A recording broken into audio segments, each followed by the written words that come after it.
ओंकार ब्रह्मांडर प्रत्येक कोण अनुकोण मो ध्वनि रे लयमग्न हेई निरंतर नृत्य करुछि।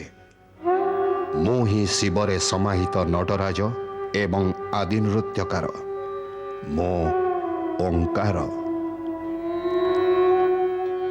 वैकुंठरे श्रीहरि विष्णुंक मुखरु शिव महिमा शुणी लक्ष्मी प्रभावित हेले। सेपटे प्रयागरे ब्रह्मांक द्वारा आयोजित यज्ञरे भगवान शिवंक सहित समस्त देवी देवता एवं समस्त मुनि ऋषिगण पदार्पण करथिले। यज्ञ को ब्रह्मांक मानस पुत्र दक्ष भी आसीथिले। दक्षंक सम्मानार्थे निज जामाता शिव जेतेबेले छिड़ा न हेले दक्ष क्रोधित हेई उठिले आउ तांको अपमान करिबाकु लागिले। नंदी दक्षंकु भर्त्सना कले। शिव तांको अटकाइले। चलो आमे कैलास फेरी जिबा।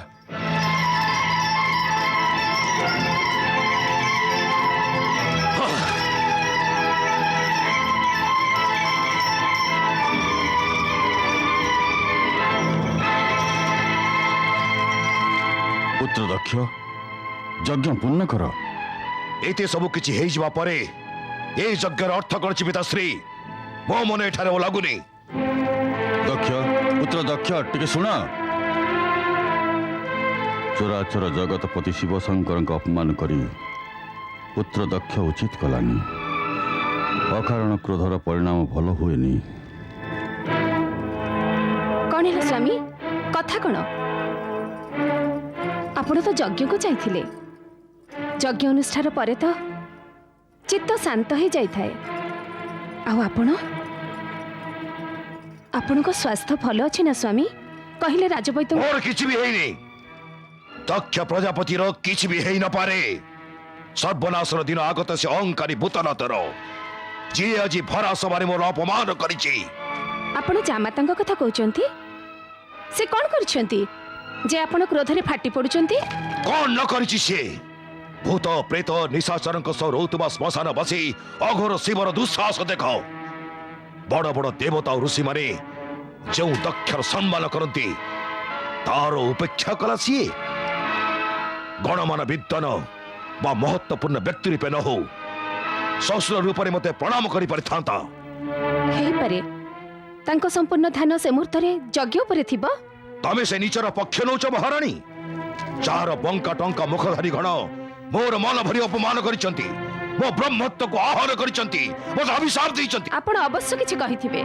से गोटाए पटरे तुमे जी से जटाधारी श्मशान बसी जमत को निज मुंडरे मुंडे बुलुछ।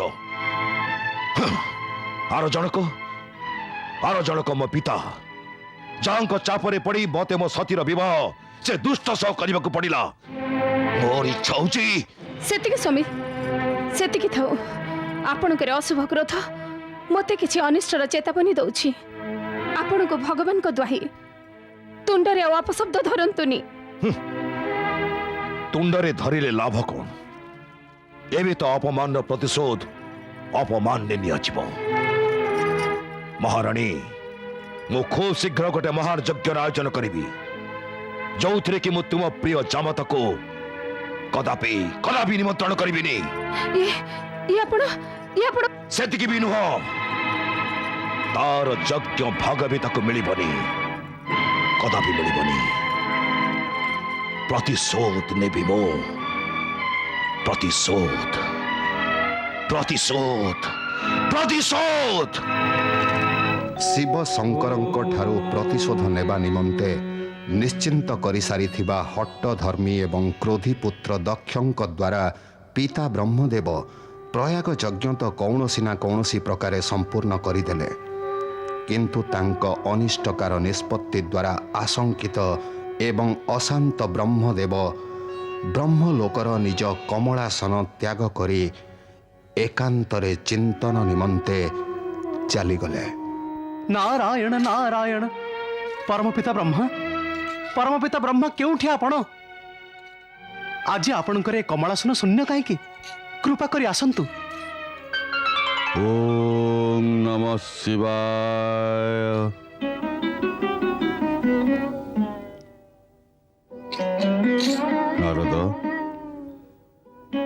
ପ୍ରଣାମ ପରମ ପିତା। କଥା କ'ଣ? ତମେ ଏତେ ବ୍ୟଗ୍ର କାହିଁକି? ଆଶ୍ଚର୍ଯ୍ୟର କଥା ଏଇଆ ଯେ ଆପଣ ବ୍ୟଗ୍ର ନୁହନ୍ତି। ଆପଣଙ୍କ ଦ୍ୱାରା ଆୟୋଜିତ ପ୍ରୟାଗ ଯଜ୍ଞରେ ଏତେ ବଡ଼ ଅପମାନ ଆଉ ସାପକାଣ୍ଡ ହେଲା, ଆଉ ଆପଣ ଶାନ୍ତ? ଆଉ ପରମ ପିତା, ଆପଣ ମୋତେ କୁହନ୍ତୁ ଯେ ଆପଣ ନିଜ ଆସନ ତ୍ୟାଗ କରି କୁଆଡ଼େ ଚାଲି ଯାଇଥିଲେ? ଏଇ ଅନିଷ୍ଟ ଆଶଙ୍କାରୁ ରକ୍ଷା ପାଇବା ନିମନ୍ତେ ଏକାନ୍ତରେ ଚିନ୍ତନ କରୁଥିଲି ନାରଦ। ପରମ ପିତା, ଆପଣଙ୍କର ଏ କମଳାସନ ଚିନ୍ତନର ହିଁ ତ କେନ୍ଦ୍ର। ଚିନ୍ତନ ନିମନ୍ତେ ଏଠାରୁ ଅଦୃଶ୍ୟ ହେବାର ପ୍ରୟୋଜନ? ମୁଁ ତ ତମ ପ୍ରାର୍ଥନାରେ ଚାଲି ଆସିଲି, ନଚେତ୍ ମୋର କିଛି ସମୟ ପାଇଁ ଅଦୃଶ୍ୟ ରହିବାର ଥିଲା। ପରମ ପିତା, ଏହାର କାରଣ? ପ୍ରଥମେ ମୋର ଏ ପ୍ରଶ୍ନ ତୁମେ ଉତ୍ତର ଦିଅ ଯେ ତମେ ନିଜେ ପ୍ରୟାଗ ଯଜ୍ଞର ବାର୍ତ୍ତାବଳକ ହେଇବି ପ୍ରୟାଗ ଯଜ୍ଞରେ ଉପସ୍ଥିତ ହେଲେନି କାହିଁକି? ନାରାୟଣ ନାରାୟଣ। ପରମ ପିତା, ଆପଣ ମୋ ବ୍ୟବସ୍ଥା ବୁଝିପାରିବେ। ଶ୍ରୀହରି ବିଷ୍ଣୁ ଯେତେବେଳେ ଏ ଆଶଙ୍କା ବ୍ୟକ୍ତ କଲେ ଯେ ସେ ଯଜ୍ଞରେ କିଛି ଅଘଟଣ ଘଟିବାକୁ ଯାଉଛି, ମୁଁ ତାଙ୍କର ଆଜ୍ଞା ଅନୁସାରେ ସେଠାରେ ଉପସ୍ଥିତ ହେଲିନି। ପରମ ପିତା, ଏବେ ଆପଣ କୁହନ୍ତୁ ଯେ ଭଗବାନ ଶିବଙ୍କର ଅପମାନ ମୁଁ କେମିତି ଦେଖିଥାନ୍ତି? ଏବେ ବୁଝିଲି। ପରମ ପିତା, ଗୋଟିଏ କଥା ମୁଁ ବୁଝିପାରୁନି। କେଉଁ କଥା? ଆପଣ ଭ୍ରାତା ଦକ୍ଷଙ୍କୁ ଭଗବାନ ଶିବଙ୍କର ଅପମାନ କରିବାରୁ କ୍ଷାନ୍ତ କଲେନି କାହିଁକି? ଏଇଥିପାଇଁ ଯେ ସେ ଅଦ୍ଭୁତ ବେଶଧାରୀ ଭୂତନାଥ ଅପମାନ ଏବଂ ସାପ୍ୟର ଯଜ୍ଞ। ନାରାୟଣ ନାରାୟଣ। ଏଭଳି ଅଶୁଭ କଥା କହି ନିଜ ସର୍ବନାଶକୁ ନିମନ୍ତ୍ରଣ କରନ୍ତୁନି ଭ୍ରାତା ଦକ୍ଷ। ସର୍ବନାଶ? ହୁଁ, ସର୍ବନାଶ ତ ତାର ହବ ଯିଏ ସର୍ବନାଶର ଯୋଗ୍ୟ। ମୁଁ ଦକ୍ଷ ପ୍ରଜାପତି, ସମସ୍ତ ପ୍ରଜାଙ୍କ ପାଳନ କର୍ତ୍ତା। ମୋ ଅପମାନ ଯିଏ ବି କରିବ ତାକୁ ଦଣ୍ଡ ଭୋଗିବାକୁ ପଡ଼ିବ ନାରଦ। ଦକ୍ଷ, କ୍ରୋଧର ଆବେଗରେ ପଡ଼ି ତମେ ଯଜ୍ଞ ଭୂମିରେ ଯେଉଁ ଅନର୍ଥ କରିଦେଲ, ସେଥିପାଇଁ ତମର ଟିକେ ବି ଦୁଃଖ ନାହିଁ? ଏବେ ଏଠି କାହିଁକି ଆସିଛ? ପରମ ପିତା, ମୁଁ ଏଠାକୁ ଦକ୍ଷ ଯଜ୍ଞ ନିମନ୍ତ୍ରଣ ପାଇଁ ଆସିଛି। ଦକ୍ଷ ଯଜ୍ଞ? କେଉଁ ଦକ୍ଷ ଯଜ୍ଞ? ପରମ ପିତା, ଆପଣ ନିଜର ସେ ଯଜ୍ଞ ମୋ ଦ୍ୱାରା ପୂର୍ଣ୍ଣ କରାଇଲେ, ସେଥିରେ ମୁଁ ସନ୍ତୁଷ୍ଟ ନୁହେଁ। ସେଥିପାଇଁ ମୁଁ ନିଷ୍ପତ୍ତି ନେଇଛି ଯେ ଦକ୍ଷ ଭୂମି କେନ୍ଦ୍ର ସ୍ଥଳରେ ଗୋଟେ ମହାନ ଯଜ୍ଞର ଆୟୋଜନ କରାଯିବ। ନାରାୟଣ ନାରାୟଣ। ଇଏ ଯଜ୍ଞର ପ୍ରୟୋଜନ? ନାରଦ, ଏ ଆବଶ୍ୟକ ନୁହେଁ ଯେ ମୁଁ ତମ ସମସ୍ତ ପ୍ରଶ୍ନର ଉତ୍ତର ଦେବି, କିନ୍ତୁ ଯଦି ଆୟୋଜନର କାରଣ ଜାଣିବାର ଅଛି ତେବେ ଶୁଣ। ଦକ୍ଷ ଯଜ୍ଞର ଆୟୋଜନ କରି ମୁଁ ଶିବକୁ ସବୁଦିନ ପାଇଁ ସମସ୍ତ ଯଜ୍ଞରୁ ବହିଷ୍କାର କରିଦେବି। ମୁଁ ଏ ଯଜ୍ଞ ଦ୍ୱାରା ଶିବଠୁ ମୋ ଅପମାନର ପ୍ରତିଶୋଧ ନେବି। ଦକ୍ଷ, ଶିବ ତ ସ୍ୱୟଂ ପରମ ବ୍ରହ୍ମ, ତମେ ତାଙ୍କୁ କ'ଣ ବହିଷ୍କାର କରିବ? ଏଭଳି ଅନୁଚିତ ବିଚାର ନିଜ ମନରୁ କାଢ଼ି ନିଅ। ମୋର ଏ ବିଚାର ନୁହେଁ, ଅଟଳ ନିଷ୍ପତ୍ତି ପରମ ପିତା। ମୁଁ ଟିକେ ପୂର୍ବରୁ ଶ୍ରୀହରି ବିଷ୍ଣୁଙ୍କୁ ନିମନ୍ତ୍ରଣ କରି ଆସୁଛି, ଆଉ ମୁଁ ତାଙ୍କୁ ଶପଥ କରିଛି ଯେ ତାଙ୍କୁ ମୋର ଏ ଯଜ୍ଞରେ ସମ୍ମିଳିତ ହେବାକୁ ପଡ଼ିବ, ଯେଉଁଥିରେ କୈଳାସପତି ଶିବର କୌଣସି ସ୍ଥାନ ନଥିବ। ପରମ ପିତା, ନାରାୟଣ ନାରାୟଣ। ଭଗବାନ ଶିବ ଶଙ୍କର ମହେଶ୍ୱର ହେବା ସହିତ ଆପଣଙ୍କର ଜାମାତା ବି, ଆପଣଙ୍କ ପୁତ୍ରୀ ସତୀଙ୍କର ପତି ବି। ତାଙ୍କୁ ଆପଣ ଯଜ୍ଞରୁ ବହିଷ୍କାର କେମିତି କରିପାରିବେ? ତୁମେ ଚୁପ୍ ରୁହ ନାରଦ। ଆଁ? ମୁଁ ଶିବକୁ ଏ ଯଜ୍ଞରୁ ନୁହେଁ, ନିଜ ଜୀବନରୁ ବି ବହିଷ୍କାର କରି ସାରିଛି। ପିତାଶ୍ରୀ, ଆପଣ ସମୟ ପୂର୍ବରୁ ଯଜ୍ଞରେ ପହଞ୍ଚି ସମ୍ପୂର୍ଣ୍ଣ ବ୍ୟବସ୍ଥାର ସଞ୍ଚାଳନ କରିବେ। ମୁଁ ଏହା ହିଁ କହିବାକୁ ଆସିଛି। ପ୍ରଣାମ ପିତାଶ୍ରୀ। ନାରାୟଣ ନାରାୟଣ। ଏତେ କ୍ରୋଧ, ଏତେ ଅପମାନ? ଅବଶ୍ୟ ଦକ୍ଷ ପ୍ରଜାପତିଙ୍କ ମୁଣ୍ଡ ଉପରେ ଦୁର୍ଭାଗ୍ୟ ଘୋଟି ଆସୁଛି। ଶିବଙ୍କ ପ୍ରତି ଏ ରୋଷ ତାଙ୍କୁ କୋଉ ପଟରେ ରଖିବନି।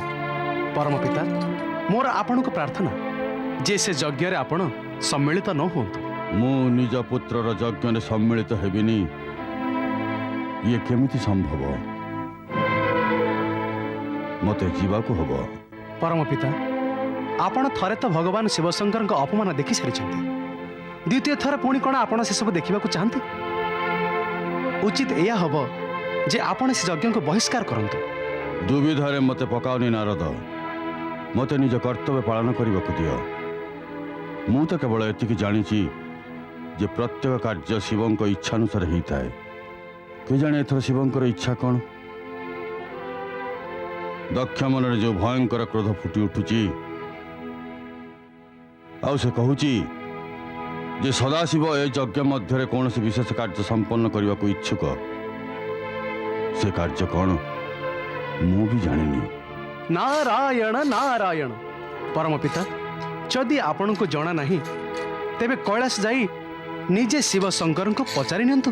ନା ନାରଦ, ଦକ୍ଷର ପିତା ହୋଇଥିବା ଯୋଗୁଁ ମୁଁ ବି ଉତ୍ତରଦାୟୀ।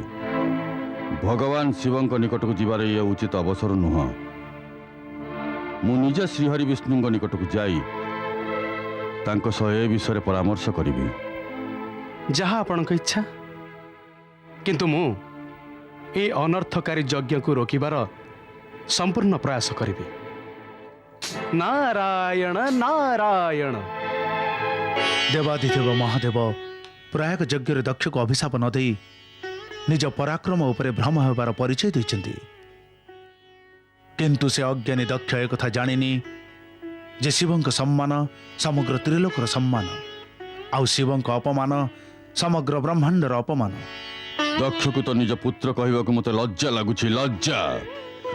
ଚତୁରାନନ, ଯାହାକୁ ଲାଜ ଲାଗିବା କଥା ସେ ତ ମୁଣ୍ଡ ଉଠେଇ ବୁଲୁଛି। ଦକ୍ଷ ମୋ ନିକଟକୁ ନିମନ୍ତ୍ରଣ ନେଇ ଆସିଥିଲା।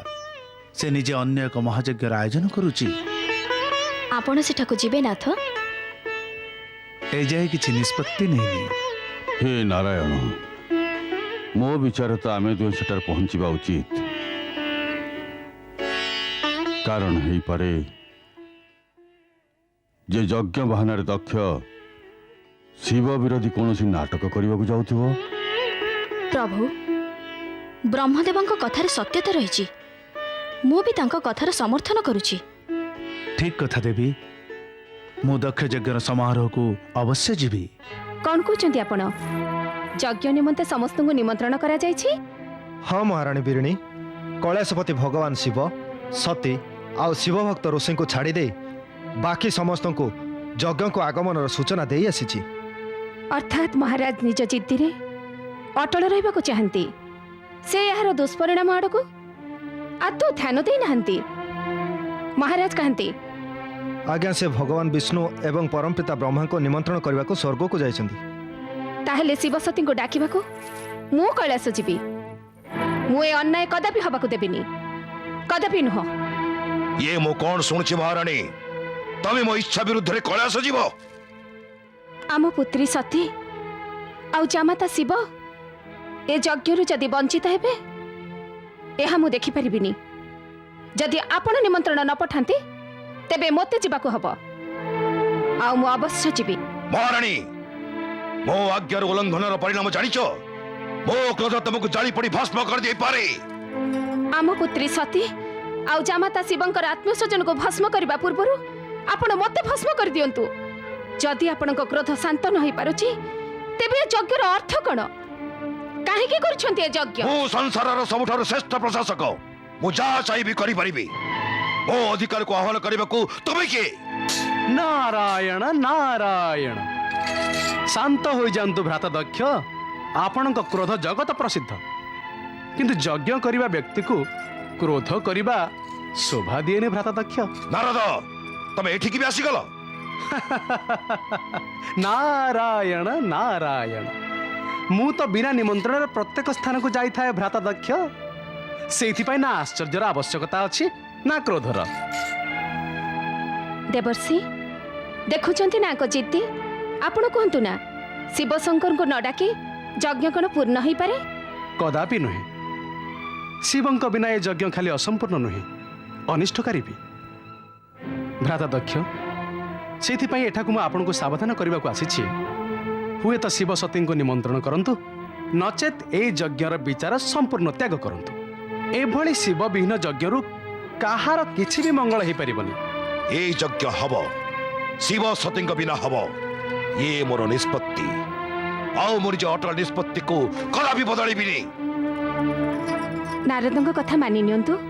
ଶିବ ସତୀଙ୍କୁ ନିମନ୍ତ୍ରଣ କରନ୍ତୁ ସ୍ୱାମୀ। ଏବେ ବି ଡେରି ହେଇନି। ଯଦି ଆପଣଙ୍କୁ ଶଙ୍କରଙ୍କ ନିକଟକୁ ଯିବା ଗ୍ରହଣୀୟ ନୁହଁ, ତେବେ ଆପଣଙ୍କ ଭାଇ ହେଇଥିବା ଯୋଗୁଁ ମୁଁ ଚାଲିଯିବି। ଭାଉଜ ବିରିଣୀଙ୍କ କଥା ମାନି ନିଅନ୍ତୁ ଭ୍ରାତା। ପ୍ରଥମେ ତୁମେ ବିନା ନିମନ୍ତ୍ରଣରେ ମୋତେ କ୍ରୋଧିତ କରିବାକୁ ଆସିଛ, ତାପରେ ଯଜ୍ଞରେ ବି ହସ୍ତକ୍ଷେପ କରୁଛ। ନାରଦ, ମୁଁ କହୁଛି ଚାଲିଯାଅ ଏଠାରୁ, ଚାଲିଯାଅ। ଆପଣ ଇଏ କ'ଣ କରୁଛନ୍ତି ସ୍ୱାମୀ? ଦେବର୍ଷି ନାରଦ ଆପଣଙ୍କ ଭ୍ରାତା ହେବା ସହିତ ସମସ୍ତଙ୍କର ପୂଜ୍ୟ ବି। ନାରାୟଣ ନାରାୟଣ, ବିନାଶ କାଳେ ବିପରୀତ ବୁଦ୍ଧି। କେହି ଠିକ୍ କଥା କହିଛନ୍ତି। ଯେତେବେଳେ ବିନାଶ ନିକଟବର୍ତ୍ତୀ ହୁଏ, ବୁଦ୍ଧି ବି ବିପରୀତ ହେଇଯାଏ। ଏବେ ମୁଁ ନା ଆପଣଙ୍କର ଏ ମହଲକୁ ଆସିବି, ନା ଆପଣଙ୍କର ସେ ଅନିଷ୍ଟକାରୀ ଯଜ୍ଞକୁ। ବିରିଣୀ ଭାଉଜ, ମୋତେ ବିଦାୟ ଦିଅନ୍ତୁ। ଭଗବାନ ଭୋଳାନାଥ ଆପଣଙ୍କର ମଙ୍ଗଳ କରନ୍ତୁ। ନାରାୟଣ ନାରାୟଣ।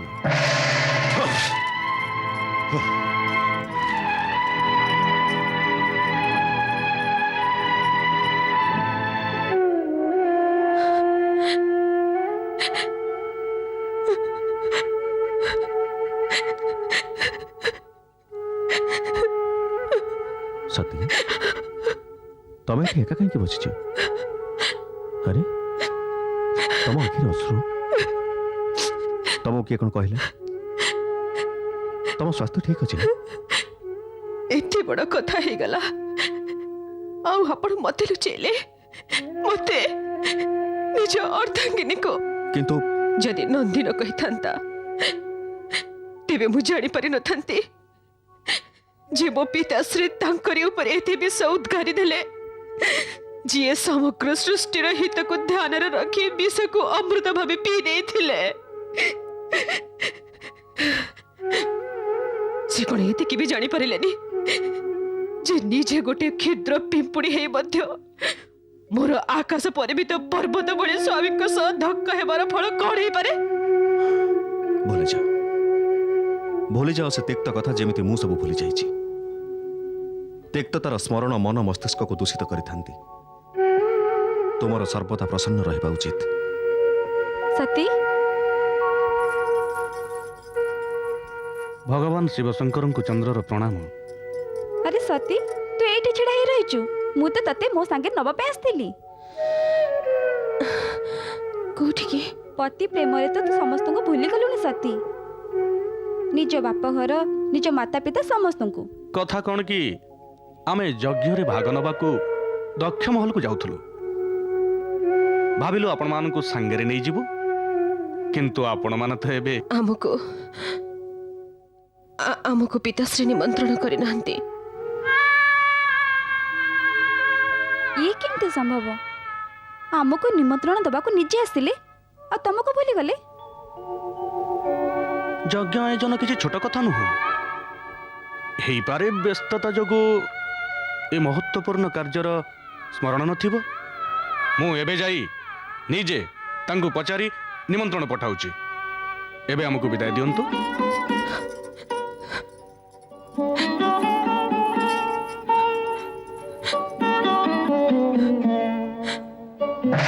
ପିତାଶ୍ରୀଙ୍କର ଏହି ଅନୁଚିତ ବ୍ୟବହାର ମୋ ହୃଦୟକୁ ବ୍ୟଥିତ କରିଦେଇଛି। ମୁଁ ନିଜେ ହିଁ ବୁଝିପାରୁନି ଯେ ଏ ସ୍ଥିତିର ପରିଣାମ କ'ଣ ହବ। ଓମ୍ ନମଃ ଶିବାୟ।